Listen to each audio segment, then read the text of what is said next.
eh bien, on accueille tout de suite le professeur Hubert Ripoll, qui est professeur émérite à l'université d'Aix-Marseille.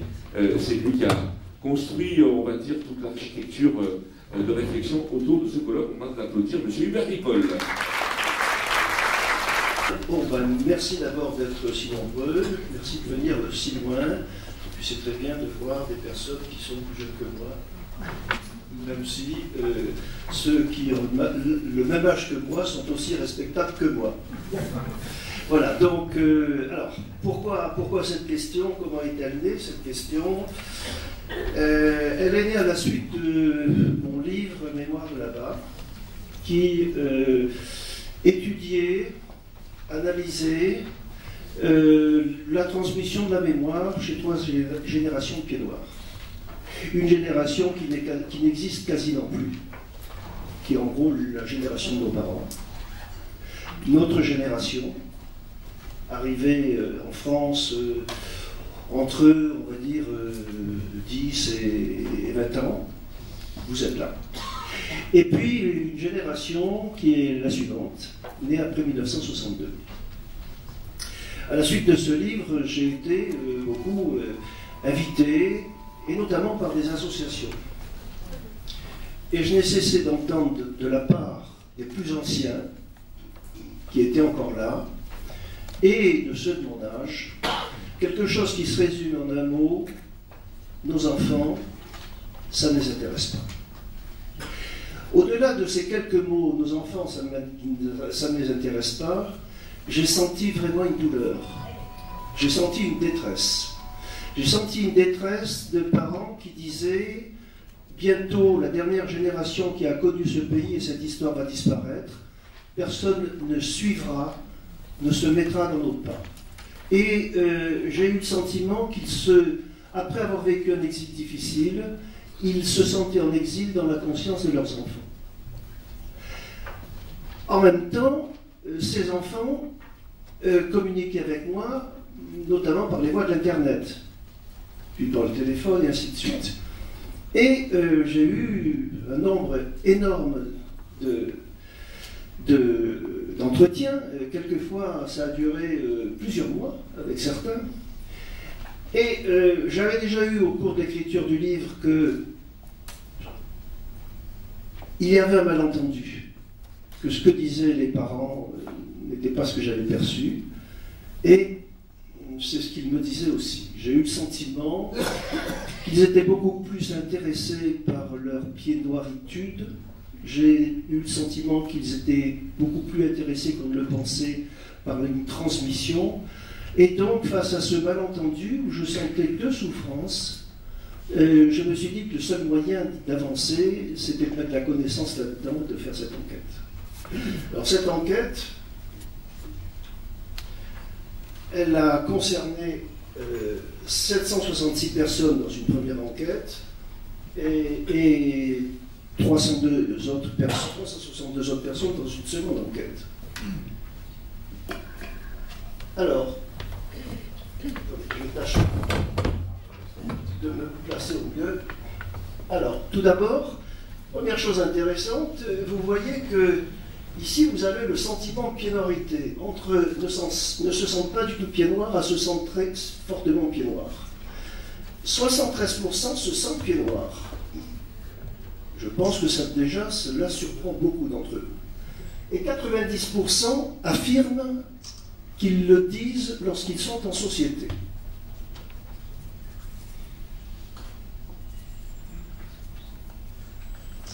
Alors, forcément, je me suis posé la question de ce qu'était le rapport à cette pied-noirité de ces personnes et comment ce sentiment avait évolué par rapport à celui de leurs grands-parents et celui de leurs parents. Et donc, je leur ai posé la question: pensez-vous que vos grands-parents étaient indifférents, sympathisants ou militants? Je leur ai posé la même chose pour leurs parents, la même question, et la même question pour eux. Alors qu'est-ce que vous voyez? On voit ici que vous avez une augmentation du nombre d'indifférents, mais somme toute, les indifférents sont peu nombreux, 13%. Vous voyez ici que le nombre des militants, alors vous avez en bleu les grands-parents, en rouge les parents et en jaune les enfants. Et vous voyez que le nombre des militants va considérablement diminuer. Et ce qui va augmenter, c'est le nombre de sympathisants. Autrement dit, vous voyez que le nombre des indifférents qui ne sont pas concernés par l'histoire est relativement, compte tenu de cette histoire et de cette transmission douloureuse, est finalement très peu élevé. Et vous voyez un peu comment évoluent les choses entre la distribution des sympathisants et des militants. Alors maintenant, bien entendu, la question centrale qui nous préoccupe ici, c'est est-ce que les personnes nées après 1962 ont le sentiment qu'ils ont une histoire qui doit perdurer, et est-ce qu'ils ont le sentiment et la volonté de faire en sorte que cette histoire se transmette? Donc, je leur ai posé 3 questions.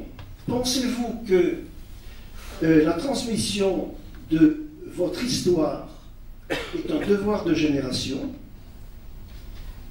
est un devoir personnel, ou est un devoir de parent?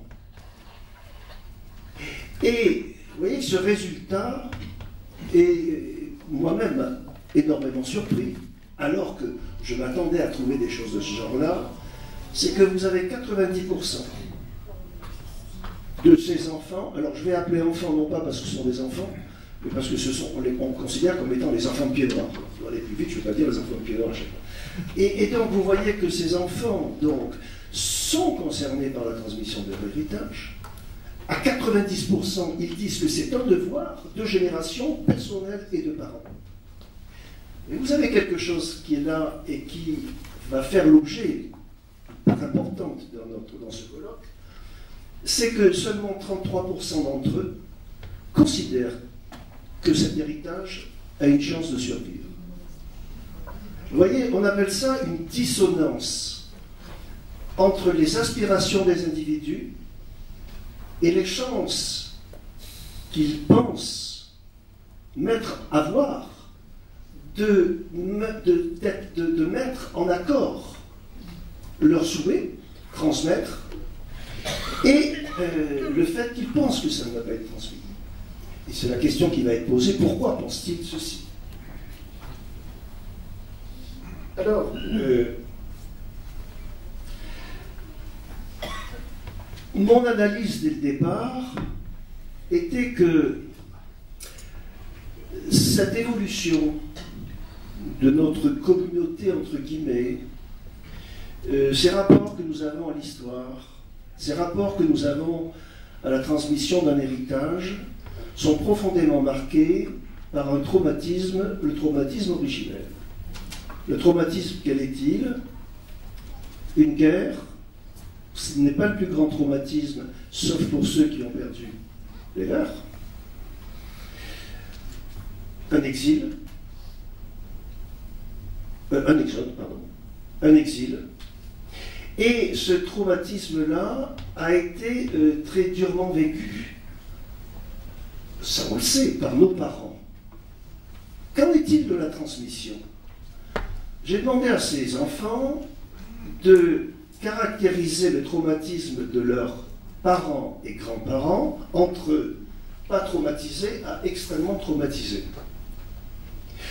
Vous avez en rouge le traumatisme perçu chez les grands-parents, en bleu, pardon, le traumatisme perçu chez les grands-parents, et en rouge, le traumatisme perçu par les parents. Et là, il y a quelque chose qui peut-être ne vous surprendra pas, mais qui est tout à fait étonnant si on prend le temps de se poser la question. Ce traumatisme, comme vous le voyez, s'est transmis de manière quasiment intacte. Et si le traumatisme s'est transmis de manière quasiment intacte, c'est que rien ne s'est passé depuis 55 ans qui permettait aux personnes d'atténuer ce traumatisme.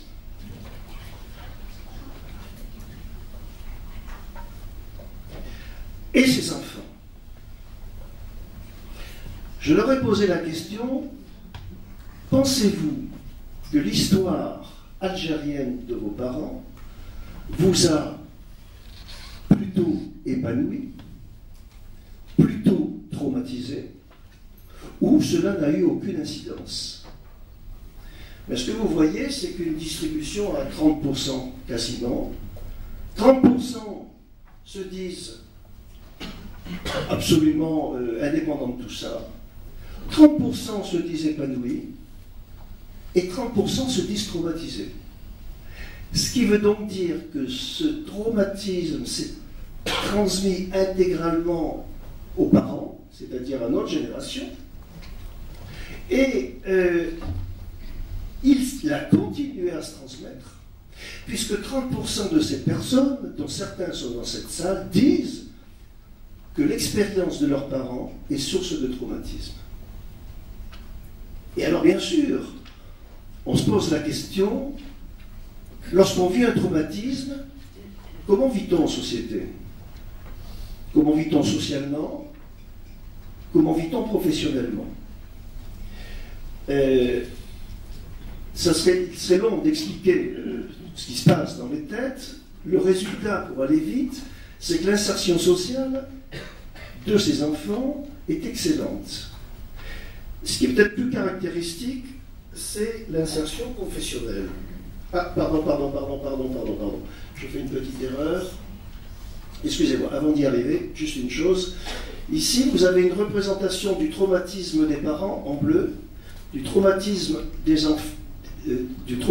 parents, qui sont donc parents traumatisés, parents très traumatisés, indifférents, peu traumatisés et pas traumatisés. Donc là, vous avez le traumatisme des parents. Et vous avez en relation les enfants qui sont traumatisés en rouge, les enfants épanouis en jaune, les enfants qui ne sont pas affectés en bleu. Il faut juste se rappeler d'une chose, l'intéressant est ici, c'est d'une part qu'il y a une relation entre la nature du traumatisme des parents et celui vécu par les enfants, mais vous voyez que les enfants traumatisés sont surtout les enfants de parents très traumatisés. Ce qui peut paraître évident, mais qui mérite d'être démontré, le traumatisme est quelque chose qui se transmet, quand bien même les parents ont essayé de préserver les enfants de ce traumatisme. Je reviens à la question précédente que j'ai posée un peu hâtivement. Qu'en est-il de leur réussite ou de leur insertion professionnelle? Vous avez ici une distribution qui montre en pourcentage le nombre de cadres, le nombre de commerçants, de techniciens, d'agents de maîtrise, d'ouvriers ou autres. Juste une remarque. Le nombre de cadres dans cette population est de 56%. Le nombre de cadres dans la population française en pied noir est de 17%. Autrement dit, ces personnes, quand bien même sont-elles traumatisées, ont mieux réussi que leurs pères qui n'ont pas vécu cette expérience. Et ce sont les enfants qui sont le plus traumatisés, chez qui on retrouve le nombre de, statistiquement, on va retrouver le nombre de cadres le plus important.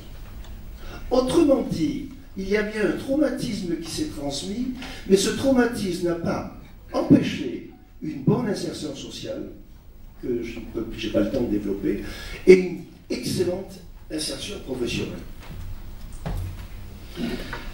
Alors, à partir de là, la question fondamentale qui se pose, c'est est-ce que les enfants partagent les idées de leurs parents? Et comment se sentent-ils perçus par leurs parents? Est-ce que ces enfants partagent les idées de leurs parents? C'est ce que vous avez en bleu. Entre très défavorablement, c'est-à-dire ils ne partagent pas du tout, très favorablement, ça veut dire qu'ils partagent totalement, et avec une gradation qui va de très défavorable, défavorable, neutre, favorable ou très favorable. Et ce que vous voyez là, c'est que vous voyez que dans leur immense majorité, ces enfants partagent les idées de leurs parents. Et quand donc on me dit ça ne les intéresse pas. Je dis non, il s'est passé quelque chose qui fait que l'on croit que ça ne les intéresse pas. Mais lorsque je leur demande comment vos parents perçoivent vos idées, regardez, comment les parents perçoivent vos idées, c'est en rouge. Eh bien, on se rend compte que les enfants partagent plus les idées de leurs parents que leurs parents ne le pensent. Là, c'est ce que j'ai appelé tout à l'heure un malentendu, les psychologues disent une dissonance, c'est-à-dire quelque chose qui est... nos représentations ne sont pas conformes à ce qui se passe dans notre réalité. Et là, le malentendu intergénérationnel, vous l'avez ici. Alors la question qui se posait à moi était la suivante. Parmi les trois types de parents, indifférents, sympathisants ou militants, lesquels partagent le plus, perçoivent le mieux leurs enfants et lesquels perçoivent le moins bien leurs enfants. Je ne me suis concentré que sur l'essentiel, qui vous concerne d'une certaine manière. Le militant n'est pas forcément celui qui va à toutes les manifestations, le drapeau à la main. C'est celui qui est intéressé, qui fréquente les associations, donc où il y a une communauté d'idées. Je considère que si vous êtes là, le terme de militant ne conviendra pas beaucoup à beaucoup d'entre vous. De même que le terme de militant ne me convient pas, mais je crois que je suis un militant sans le savoir, et malheureusement ou heureusement de plus en plus. Mais vous voyez, ceci, c'est que ici sont représentés les enfants de parents militants. Et on se rend compte que les enfants de parents militants sont ceux en bleu qui partagent le plus les idées des parents, et sont ceux qui sont le moins perçus par leurs parents, les moins bien perçus par leurs parents. D'où l'expression de ce que l'on entend dans les associations, cette espèce de malentendu, et c'est un malentendu qu'il faut corriger. Dernière chose, leurs parents, puisqu'ils sont militants, sont impliqués dans les associations. Donc, je leur ai demandé, la question était la suivante, pour ceux qui connaissent les objectifs et les formes d'action des associations de Pieds Noirs, pour ceux qui les connaissent, pensez-vous que, êtes-vous, en total désaccord avec ces orientations, en total accord, et vous voyez, comme toujours, la gradation, total désaccord, indifférent, accord, total accord. Et qu'est-ce que le constat est le suivant? Ça, ce n'est pas mon constat. C'est 800 personnes qui se retrouvent beaucoup comme étant des enfants de militants, et vous voyez que l'accord n'est pas... Et ça pose une question majeure. Pourquoi cet accord n'est pas bon? Je ne vais pas répondre ici.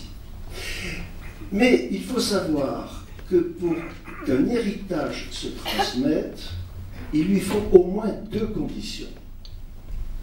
Une cellule familiale à l'intérieur de laquelle vont être transmis des habitudes de vie, des façons d'être, des coutumes, des célébrations. Mais cela ne suffit pas, parce qu'au fil du temps, les familles se désagrègent et l'héritage disparaît. Une deuxième condition est nécessaire, que l'héritage soit inscrit dans le fonctionnement de la société.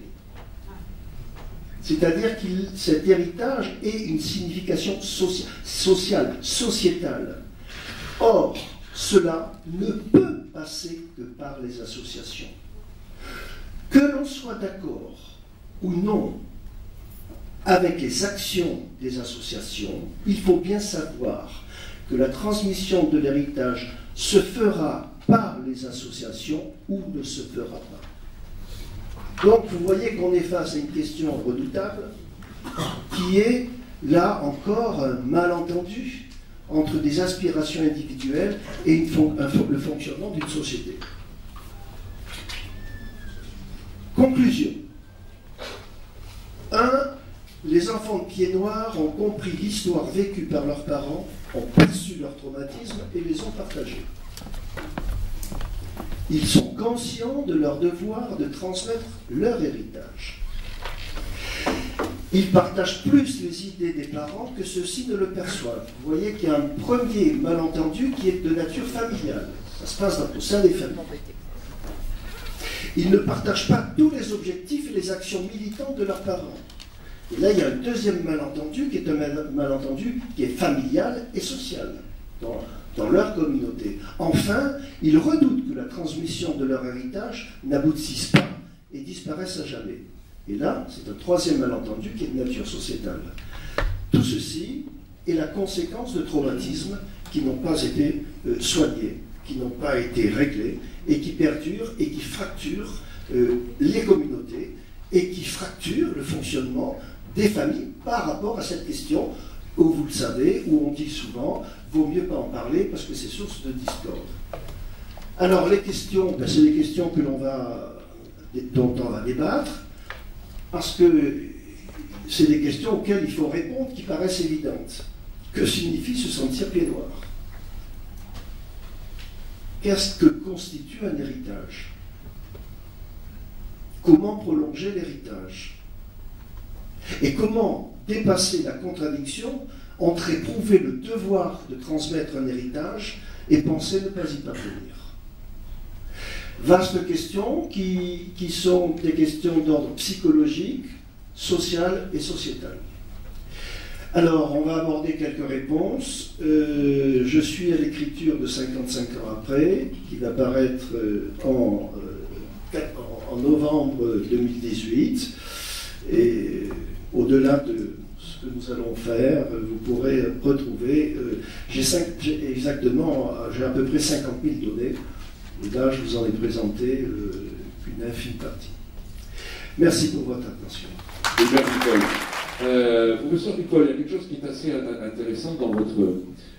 c'est effectivement les questions que vous posez. L'héritage. Qu'est-ce que c'est qu'un héritage? Est-ce que c'est un héritage d'une histoire à la fois politique, on va dire, avec des événements qui se sont passés, et puis aussi l'histoire familiale? Est-ce que ces héritages se mélangent finalement? Est-ce qu'on a envie de transmettre la vérité sur cette histoire politique ou la vérité de l'histoire familiale, de la tradition familiale? Effectivement, sur cette notion d'héritage, comment est-ce que vous le ressentez et comment est-ce que vous l'avez constaté? Alors, cet héritage est multiple. J'évacue de mes représentations et de mon discours le mot de vérité. Même si la plupart d'entre nous et d'entre vous pensent que la vérité a été travestie. Je crois qu'il y a une histoire. L'histoire n'est ni bonne ni mauvaise. Elle n'est ni à charge ni à décharge. L'histoire est. Notre histoire est. Et notre histoire doit être dite telle qu'elle s'est passée. Nous devons apporter des éléments. Les historiens apportent des éléments. Nous sommes les héritiers d'une histoire. Elle n'est ni bonne ni mauvaise, elle l'est comme nous sommes.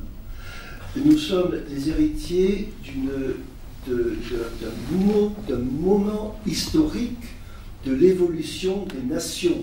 Ces nations ont été, à un moment colonialiste, elles ne le sont plus. La question n'est pas de savoir pour moi, je peux avoir mon avis sur ce qu'est la colonie, quelles sont les conséquences. Mais quand j'analyse cette question, la colonisation a été, elle est objectivement identifiable. Donc, les caractéristiques historiques sont présentes. Mais le fonctionnement dans les économies familiales, et c'est par là que cela passe.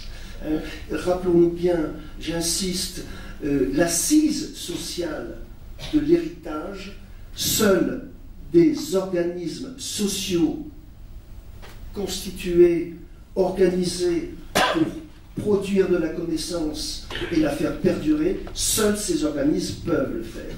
Nous devons nous relayer dans les familles. Et dans les familles, l'héritage, ce sont les habitus. On parlera de nourriture, c'est fondamental.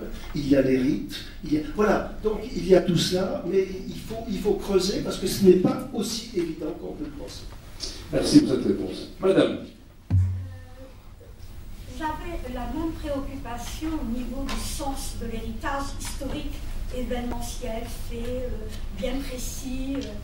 Et en même temps, je voulais savoir si dans votre pratique ou dans votre environnement, vous avez pu tenir compte parfois d'une population comme la mienne.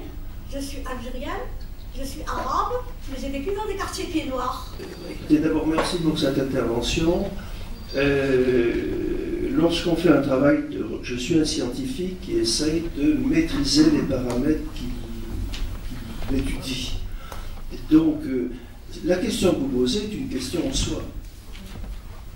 C'est-à-dire, que font les Algériens de leur histoire pour ceux qui vivent en Algérie, histoire traumatisée, donc on va retrouver des choses de ce type-là. Que font les Algériens vivant en métropole, en France, avec leur consentement forcé, parce que l'histoire a fait que c'est comme ça que ça s'est passé, c'est une autre question. Donc, c'est évident que je n'ai pas ciblé vers votre population, parce que il faut y répondre autrement si on a envie d'y répondre.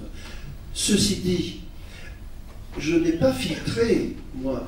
La magie du net a fait que quelques milliers de dizaines de milliers d'échanges se sont faits et il y a deux populations qui ne sont pas là. Alors la population algérienne, ça c'est évident, ça peut se comprendre. La population juive n'est pas là. Il va y avoir une représentante qui va arriver. Donc, vous voyez, oui. Voilà, donc c'est autant de recherches qu'il faut faire, et c'est autant de recherches que vous devez faire. Vous voulez dire que ça n'a pas valeur forcément universelle sur une population effectivement donnée, mais qui est le sujet d'étude. Moi, ce que je peux dire, ce sont sur les enfants de pieds noirs.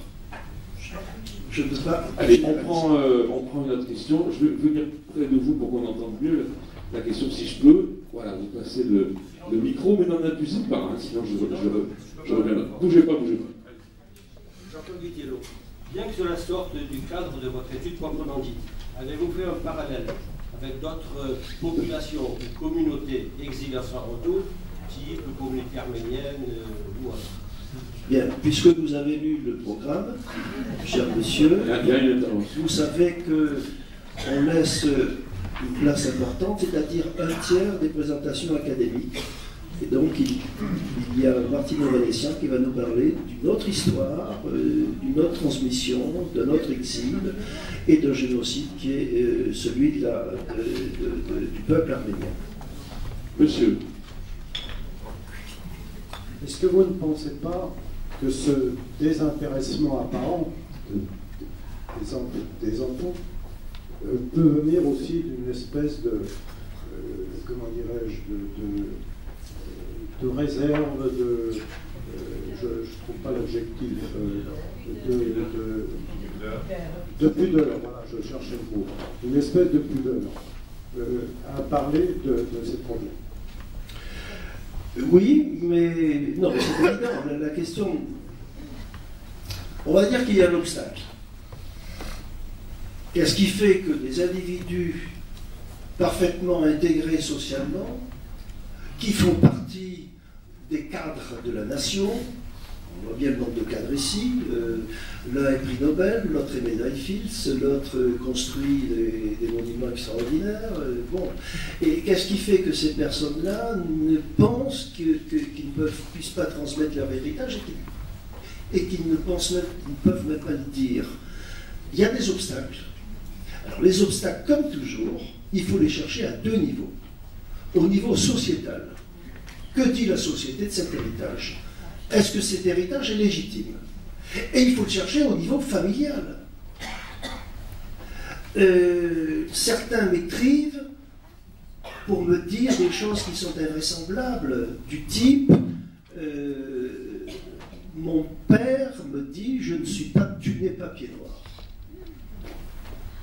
Ça se produit de manière plus fréquente que vous pouvez le penser.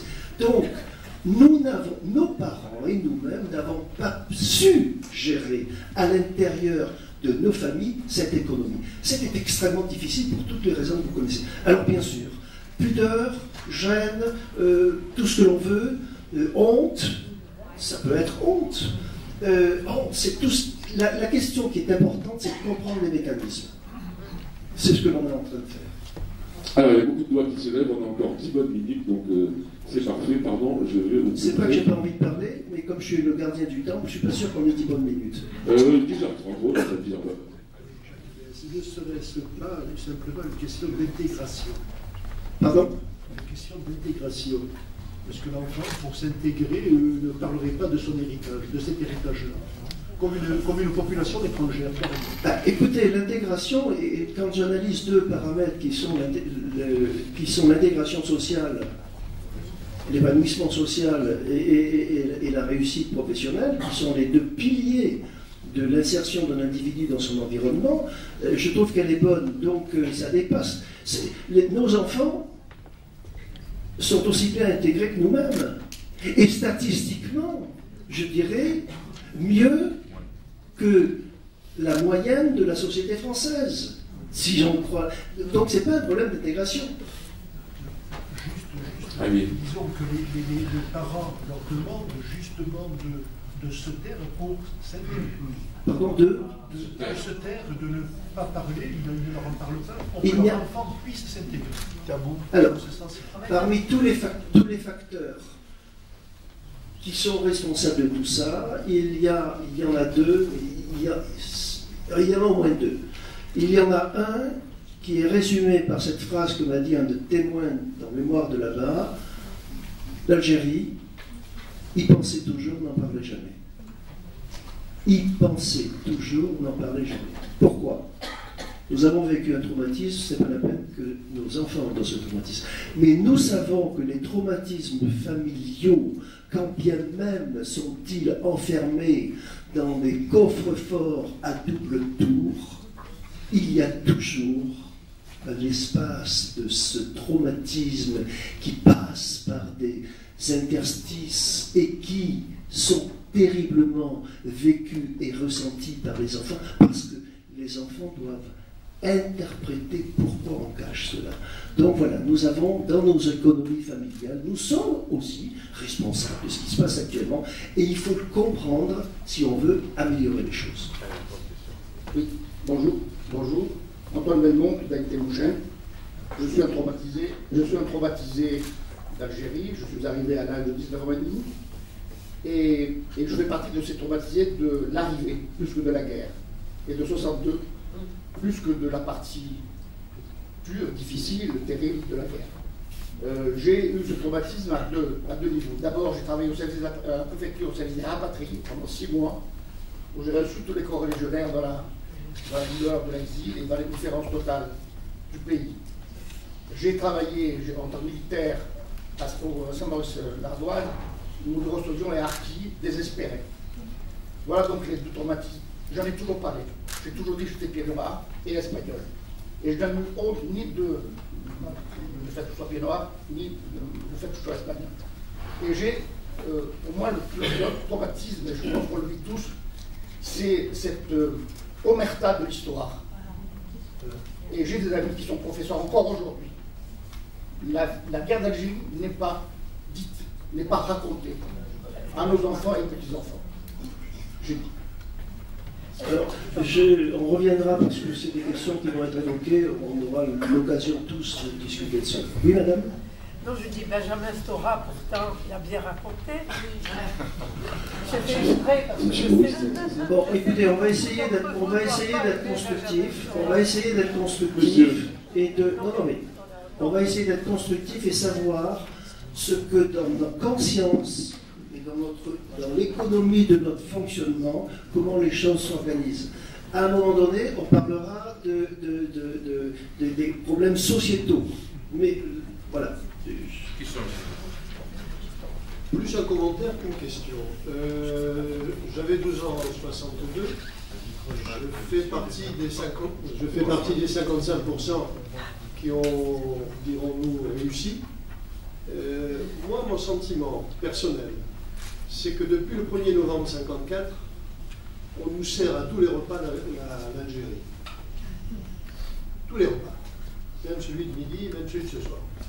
Donc, à un moment donné, on peut vivre traumatisé, épanoui, et à l'instar d'une bouteille, ressentir un trop-plein. Donc, moi, pour mon compte, j'ai totalement pris en compte les difficultés vécues par ma famille, ma belle famille, mais j'étais aussi très, très préoccupé de mon intégration et de ma réussite. Voilà. Un commentaire, professeur là-dessus? Non, mais je pense que c'est très clair. Je vais essayer de venir jusqu'à vous, mais je ne sais pas si je vais y arriver. Alors, vous passez.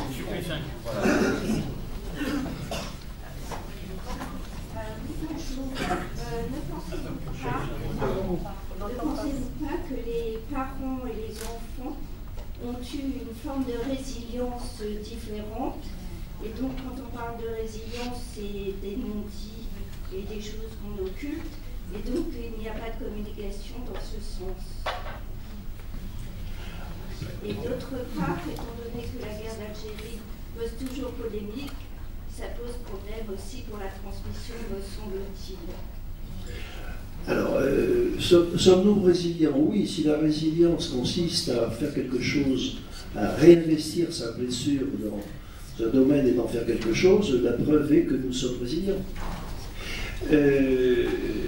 Est-ce que la résilience des parents est la même que celle des enfants? Je trouve énormément de points communs. Alors, les points communs, on va dire que je les caractériserai de la façon suivante. D'abord, il y a le souci de fidélité. Fidélité à la lignée. Il ne faut pas oublier la fidélité à ceux qui sont arrivés les premiers en Algérie. Beaucoup de nos comportements sont organisés autour de ce besoin de fidélité que l'on perçoit que si on les analyse et si on questionne les gens. Mais il y a une fidélité, et dans cette fidélité, il y a un souci de réparation. Si lorsqu'on vous dit que vous êtes colonialiste, ça vous donne des boutons, c'est d'abord parce que vous traitant de colonialiste, on considère que vos ancêtres à qui vous devez fidélité le sont. Vous voyez, donc, sa première chose, fidélité.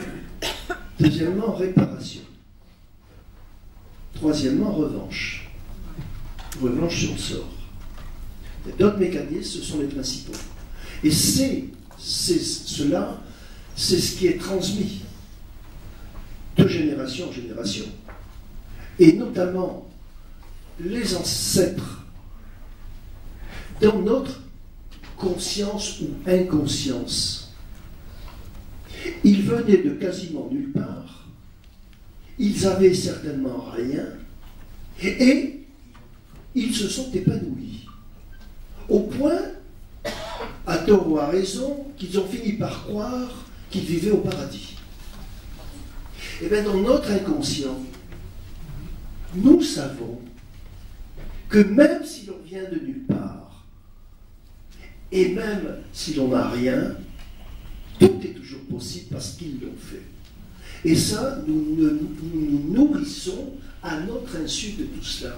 Et nos comportements, les boutons, les cris, ces comportements qui ne sont pas les meilleurs pour convaincre une société que l'on voit parmi des gens que l'on sent souffrir et dont on se sent à la fois proche et tellement distant, eh bien c'est cela. Et c'est notre histoire, et c'est cette histoire qu'il faut comprendre si nous voulons avancer. Je voudrais simplement... Mettez-le bien sur le montant, monsieur. Non, ne touchez à rien, ne touchez à rien.